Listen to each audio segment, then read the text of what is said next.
Good morning in Christ, everyone, and have a blessed day.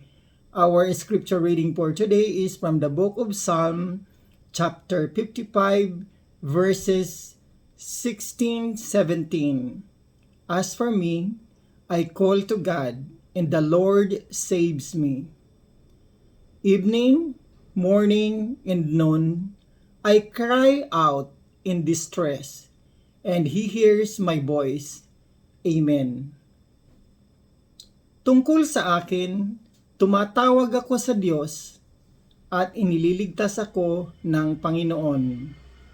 Sa gabi, umaga at tanghali ako'y sumisigaw sa kabagabagan at dinirinig niya ang aking tinig. Amen. Noong ako po ay ma-diagnose ng lung cancer stage 4, ay tinaningan ako ng doktor ng 3 months. Ang sabi sa akin ng doktor nga ay 3 months na lang akong mabubuhay. And I was diagnosed 2021. Nung sabihin sa akin yung doktor, ang sabi ko sa kanila, ang nasa isip ko ay hindi sila ang Diyos na makakapagsabi kung hanggang kailan ang buhay ko. Habang nakikinig ako sa 4 na doktor na nasa paligid ko na ang sinasabi nga ay umuwi na lang ako ng Pilipinas to make happy memories with my children and my loved ones. Pero back in my mind, ang iniisip ko ay hindi nga sila ang Panginoon para magsabi kung hanggang kailan ako mabubuhay, because I believe that only Christ can take away my life dahil hiram natin ito. And then, nag-decide ako na mag-stay dito sa Korea at mag-undergo ng treatment. And from then on, ang sabi ko, I was assigned to bed C. And ang sabi ko, hindi ito cancer. Christ, only Christ. Letter C stands for Christ for me. So mula nun, ako ay lagi na lang na nagdarasal, ipinagdarasal ko, isinurrender ko, inaccept ko kung anong meron akong karamdaman.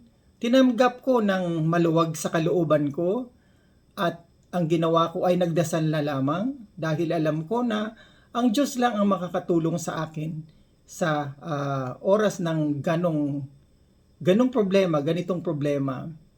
And sa awa ng Diyos, napakinggan ako, naniniwala ako sa lahat na ginawa sa akin ng Diyos. Dahil God moves for me. Kaya nararamdaman ko na Christ works for me. Dahil lahat ng hiniling ko sa Kanya ay minsan hindi ko pa nga hinihiling ay binibigay na niya. Wala kaming pera, pero may mga dumating, pinobride niya. Ang sinasabi ko lang, Panginoon, kailangan ko ng financial dahil sa sakit ko ito, pero pinauubaya ko ang lahat sa iyo.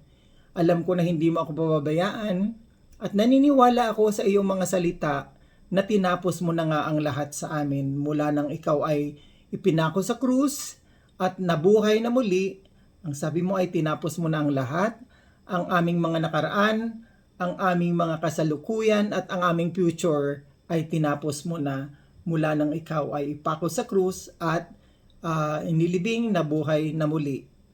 Kaya dapat kapag tayo ay nagdarasal, hilingin natin ang Holy Spirit na pumasok sa ating puso. Tanggapin natin si Kristo na pumasok sa ating puso't kaluluwa, sa isip natin, upang siya lamang ang maging master natin. Kung ano ang gusto ng Panginoon ngayon, ay kung ano ang desire ng Panginoon para sa atin, sumunod tayo. At huwag tayo makakalimot na magdasal. Dahil napaka-importante ng pagdadasal.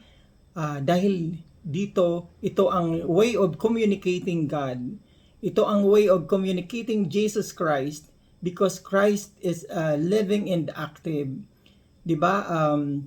Yun lang pati ang forever dito sa lupa, ang kanyang mga salita. Dahil everything in this world sa paligid natin ay may katapusan yan, pwedeng mawala. Pero ang salita ng Diyos ay hindi mawawala magpakailanman. Dapat nating magpasalamat sa umaga, sa tanghali, anumang oras tayo magising or anumang oras ay magpasalamat tayo sa Diyos. Dahil ang Diyos lamang ang nakakaalam kung hanggang kailan ang buhay natin. Hindi natin alam, bukas, makalawa, or anytime pwede tayong kunin ang buhay natin dahil ang buhay natin ay hiram lang natin sa Panginoon.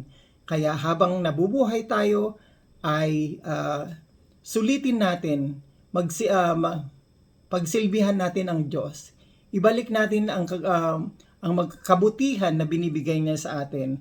Huwag natin titipirin ang Panginoon at dapat tayong mapuno ng kanyang mga salita, dahil pag tayo ay puno ng kanyang mga salita ay hindi tayo matitinag, hindi tayo magkakaroon ng anxiety. Katulad ko nga, ang sabi ko, ako ay lung cancer stage 4, pero hindi ako sumusuko. Lagi akong nakakapit lamang at naniniwala sa kanyang mga salita na ako ay pagagalingin niya, dahil sa isang iglap lang kayang mawala ang buhay natin at kaya rin niyang pagalingin tayo. Sa isang iglap lang, yung mga bulag nga napagaling niya, na nakakita for the longest time since birth na bulag siya.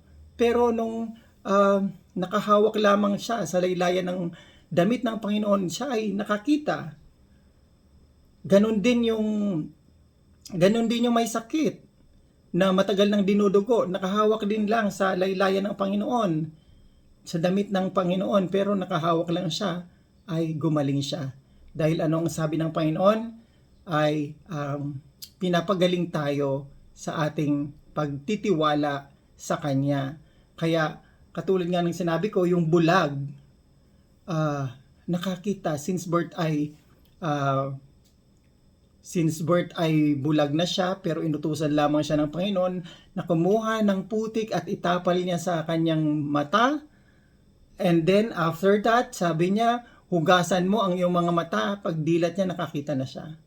Only Christ can do anything na sinasabi natin na impossible.